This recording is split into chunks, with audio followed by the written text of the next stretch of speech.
The following interview involves commercial content. The products and services featured appear as paid advertising. Well, things are becoming wild around here. We have our friend Stephanie Keyshock and our feathered friend Sonora. And Sonora is a Harris hawk. Ooh, look at that. Where does a Harris hawk come from, Stephanie? They're from Southwest United States, so the more desert, arid regions of Southwest United States and into Central America. Very interesting, and she's just absolutely beautiful. She's larger than a male, correct? Yes, absolutely. Okay. Harris hawks have an interesting nickname for their social nature. They're called the wolves of the sky, so they Ooh. hunt in packs. They're one of the only hawks that actually work together socially to take down larger prey items. Oh my goodness, I never knew that before. And what are some of the other unique characteristics about a Harris hawk? Because they work in communities, they are... God bless you.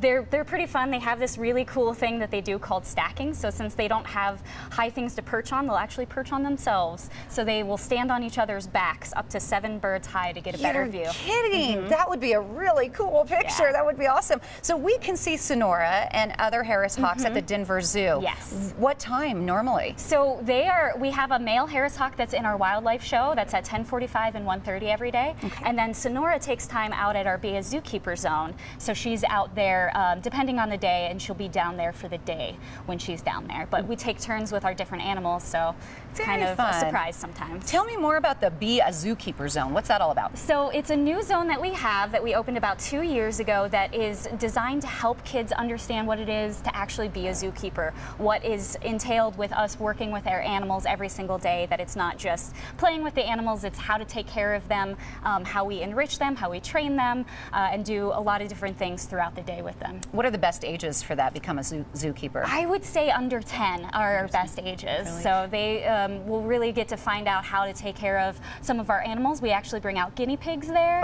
so they can learn how to take care of our guinea pigs. So they actually get to help set up some of the fun things for our guinea pigs to hide in and play with, and they get to, of course, meet them. That is so cute. Look at that picture. She's just kind of like in awe, not sure about it. What are you hoping kids take away from Become a Zookeeper?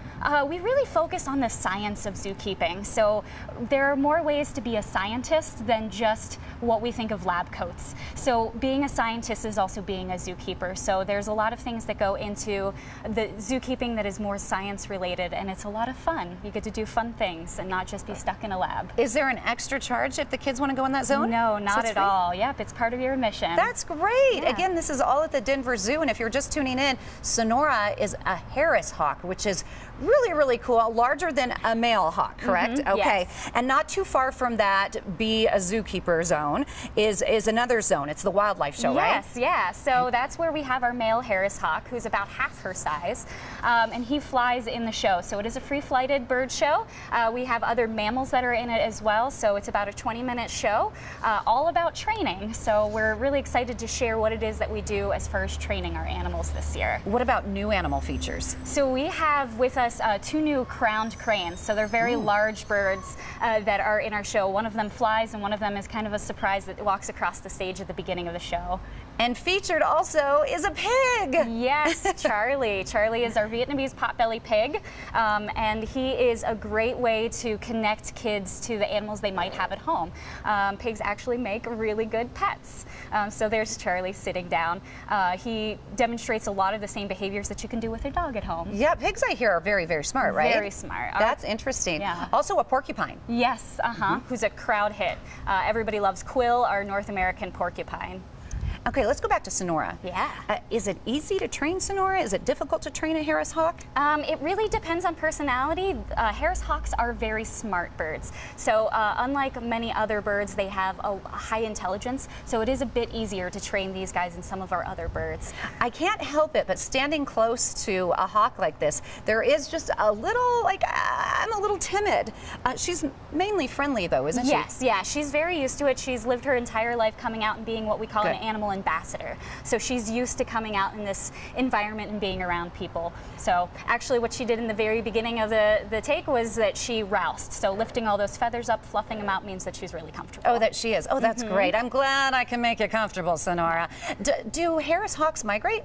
They don't, no. They stay where they're at. They build on their nests, and they actually live in communal groups. So one female for multiple males. Interesting. So do they live together normally? They do, yeah. Okay. So they are definitely social groups. So the female will take multiple male mates, and then the children will live with them for up to a year. If they're male, they'll actually stay around a little bit longer.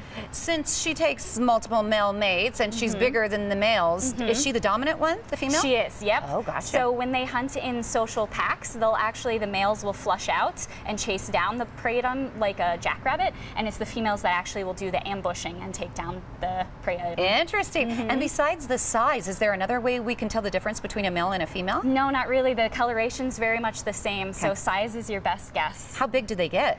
She's about as big as they get, so she weighs in at just over 2 pounds, and she is on the larger end of a Harris hawk, but her wingspan's about 4 feet, so interesting. Look at those talons. Oh my gosh. What's your favorite part of the show, or what animal? I know you work a lot with Sonora, so it's hard. Yeah, I would say our male Harris hawk. He actually does a lure behavior where we throw up a little leather football and he flies up and catches it. So it's his choice as to whatever he gets to do. So it's pretty fun to watch him take flight and do whatever he needs to do to catch that football. How exciting. I want to go see Charlie the pig. Yeah. Very nice. Thank you for coming on the Thank show, you. introducing us to Sonora. Beautiful bird. And the Denver Zoo is always wild with more activities for any age all year long.